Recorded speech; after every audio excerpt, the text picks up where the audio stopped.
Good morning everyone, maglilinis ako ngayon ng aming bubong ng tindahan.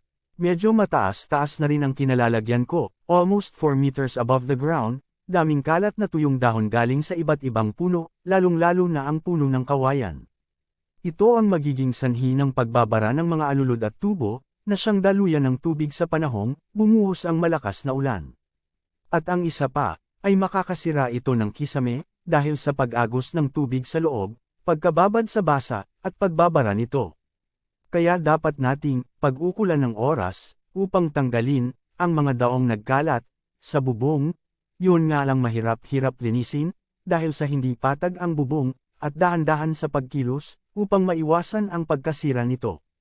At ang isa pa, ay iba yung pag-iingat, upang maiwasan ang aksidente, tulad ng pagkahulog o fall from height, slips o pagkadulas, at trips o pagkatisod sa mga bagay na nakakalat sa bubong. At sa wakas nalinis na rin ang aming bubong ng tindahan, at ang mga naipon na nga tuyong dahon, ay ilalagay ko sa isang sako, para gawing compost, upang magamit na pataba sa aking mga tanim na halaman. Yan lang mga kaamis, at isang pinagpalang araw sa ating lahat.